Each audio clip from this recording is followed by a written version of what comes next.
Well, hello everybody and welcome back. My name is Ashley and today I'm going to be working on the border that we call lovingly the Airbnb border because right here we are next to an Airbnb. So there's a lot I have some lovely things here, but I don't have enough structure and I don't have enough shrubs in place. So I actually have a plan for that. And I've been thinking design-wise and I've been collecting things along the way. And as you can see, especially this time of year, so this is a north-facing exposure. Our house actually faces north to south. And during this time of year, about half the time of year when the sun is a lot lower in the southern hemisphere, we just really don't get a lot of light up here. However, that changes in the summertime. We do get a good amount of gentle sunlight up here. But you know, for the rest of the time, I've noticed that some things like this Linaria here never really flourish. So I'm actually going to, I have another one in the front border. We're going to be transplanting this to be with her more successful sister in that location. And I think that they'll look better actually next to each other. I'm going to be popping this boxwood in, and I just put this boxwood in as well. And I actually transplanted from this pot that I had going. I have my lemon cypress that I just put here. And my line of thinking on that was that I think that this would look really well flanking this wall with all of our utility boxes that is up front, facing the neighbors, facing the street. Our electrical utilities still need to have access, so I can't have anything that's too hard to work around, but we're going to do our best to kind of conceal and do some gentle plantings around the top, around it. But over here, I also have a lemon cypress that I already had in place. I actually planted it early this spring, and these were my lemon cypresses that I used for Christmas decor. So these two were purchased at the same time, and they are, I'm going to now use them here to bring balance to this wall. And right now, I currently have a raspberry lemonade spirea right in here. But upon further consideration, I'm going to be moving this to just where this wheelbarrow is that I've been working on. It's a fairly shaded location, so I'm not sure that it's going to even be okay for that setting. But what I'm thinking of is in this between the lemon cypresses, we are going to be planting in 3 white wedding hydrangeas because I happened to have collected some and I have some left over. So we're going to be putting 3 in the ground here, moving this out of the way. The problem is, and I've been kind of debating doing this because I didn't want to mess with my dahlias and I didn't want to transplant them. However, we've just had some serious rain this week, which is wonderful, and our ground needed it so much, and the plants are really grateful.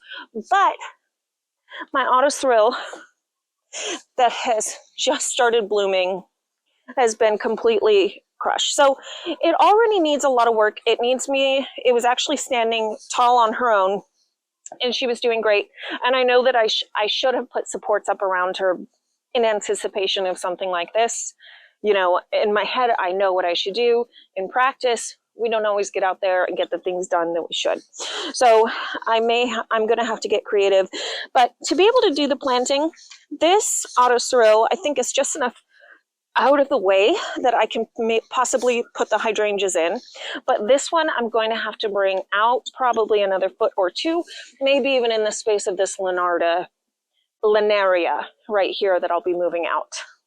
As you can see, this end of, oh, she's just been completely decimated, but I am very impressed with autosorrel. She is just gorgeous, and I don't want to lose her.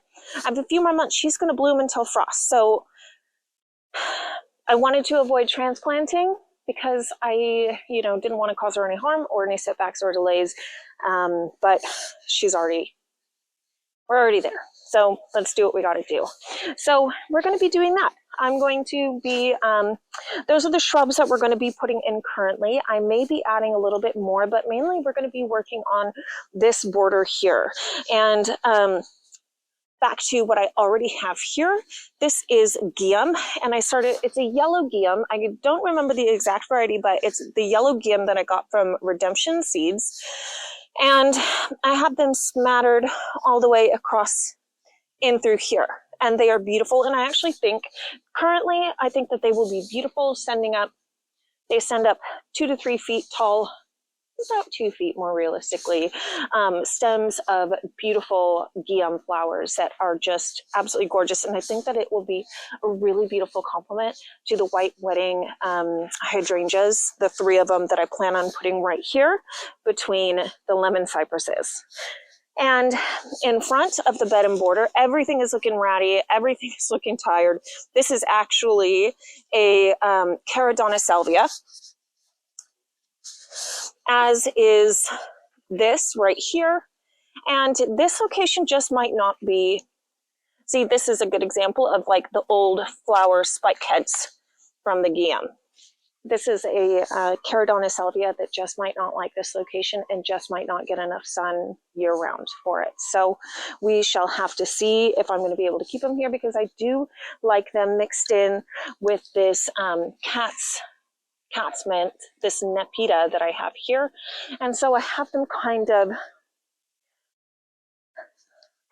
patterned through here, kind of woven through in the front bed to kind of bring a beautiful kind of violet, lilac, purple, romantic, soft kind of English cottage blooms to this front bed here. So let's get started. I'm going to start by transplanting this raspberry lemonade spirea to its possibly permanent, possibly temporary location. We shall have to see. So let's get going.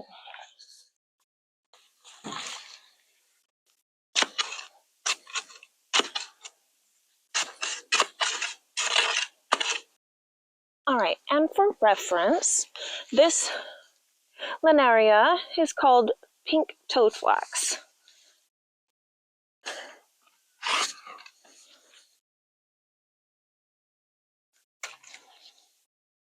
Unfortunately, these didn't last, and they didn't last. They didn't get a lot of enjoyment like they deserve. But hopefully, I think I'm bringing this one inside.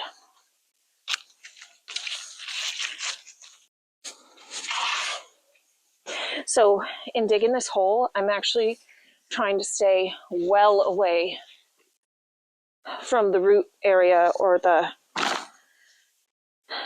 tubers of the dahlia. I do not want to disturb them at all. So I gave them a wide berth when I dug them up. Is that necessary? Honestly, who knows? But it's not that much to just take that extra little bit of precaution. And we love our dahlias around here, so that's what we're going to do. There's some of our tubers that you can see right here. And I'm just going to be with all gentleness.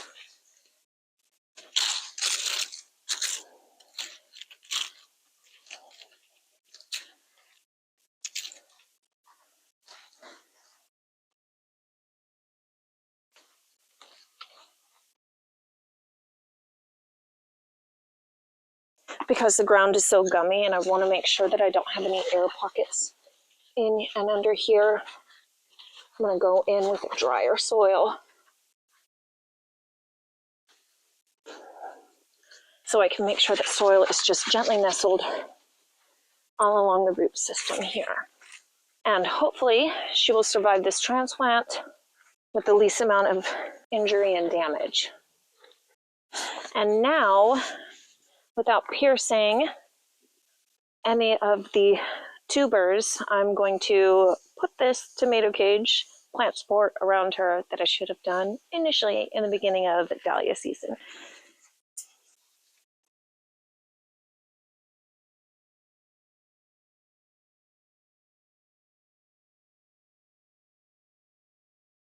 All right, this one's a little trickier, and I will be lucky if I accomplish this task without damaging the existing branches.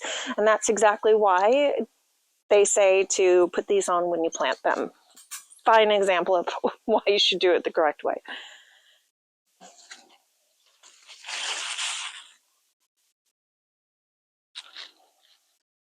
I don't even know if this is physically possible.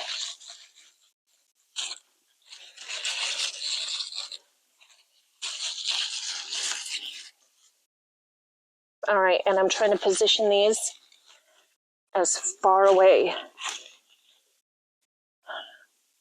from the tubers. Hopefully that didn't cause any damage. Okay, that was more successful than I thought it would be. Hopefully I won't lose any more branches in the rain before the frost comes, and we can enjoy as many blooms as possible until then. Okay. Literally, we planted this in the spring, and it really rooted in there. So that was good. So upon further consideration, I have this Caradonna salvia here nestled in between the Guion, and then I have a Caradonna salvia right here as well. And as you can see, it actually does have new growth coming out the center, but I know that this is coming towards the end of our growing season. However, I still expect them to look a little better than that right now. So I think this just might not be a sunny enough place. So I'm going to actually move these and just create a thicker drift where they already exist down into this border. And I'll show you once I'm done, once I have this bed all transplanted out. So I'm just going to pop these out easily.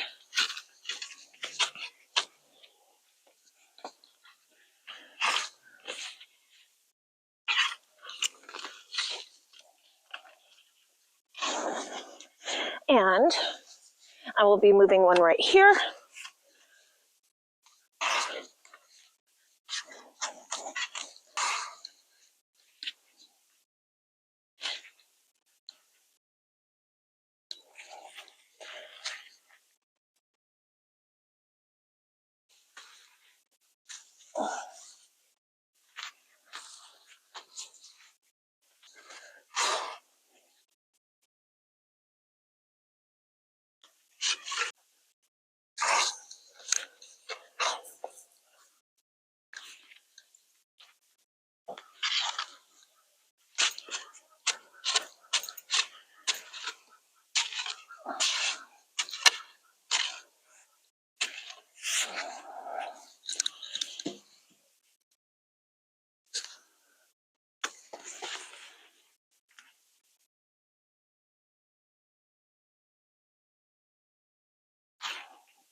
All right, so something fun that I also wanted to point out, since I've been working in this bed, I've been noticing there's been lots of little tufts of seedlings. And this is exactly where I had my forget-me-nots earlier this spring. And look at that, they have like wonderfully reseeded, and I have so many little baby seedlings all along the way here that I decided not to restart them this year. And that was actually a good decision because I have tons of little forget-me-not seedlings all along here. And so in the spring, I'll just reposition them and they will make a beautiful little edging to this front border. And I think that'll be just perfect. So all of these little clumps of greenery that you see right here are pink gin foxgloves, and I planted them last fall. They did not bloom this year. These are second-year bloomers, but I have them over here.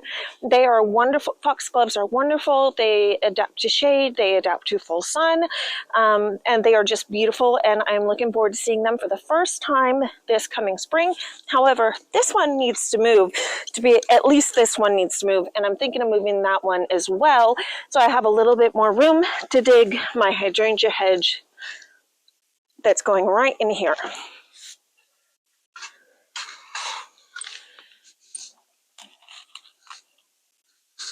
Ooh.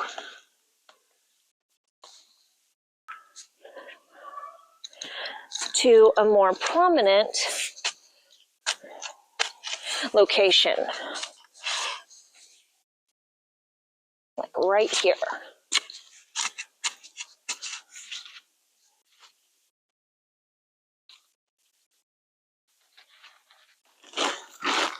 And here I am with my favorite chicken manure compost.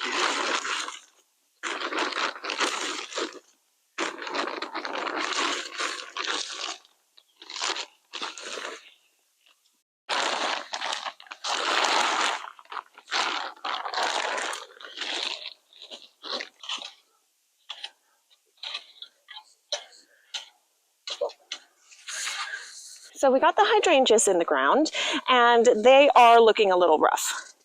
But as you can see, they all have bits of growth on them, so I know that they are going to be just fine.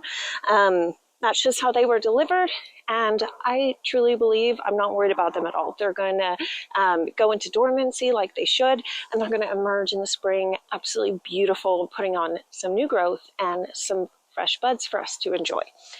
So next up, around this edge here, I want to add a little bit of softness and thickness. So I'm going to my old reliable Radiance Abelia. So I was thinking of popping one down in the ground right here, and then also right along here. And so Radiance Abelia is a lower mounding form to it, and it's going to create thickness and texture, and I love the way that it looks next to boxwood. I feel like they are just complementary enough, and also it is variegated leaves, and I think it looks absolutely beautiful with the foliage of the lemon cypresses. So I'm going to pop one right in here. And I'm also thinking of popping another one right in here. And then when these dahlias are done, I'm going to also be putting in just a couple more Radiance Abelias to kind of create a nice low mound of shrubbery underneath the hydrangeas. And I think that that will be a beautiful little underplanting and a variety of textures. So I think that's what we're going to do.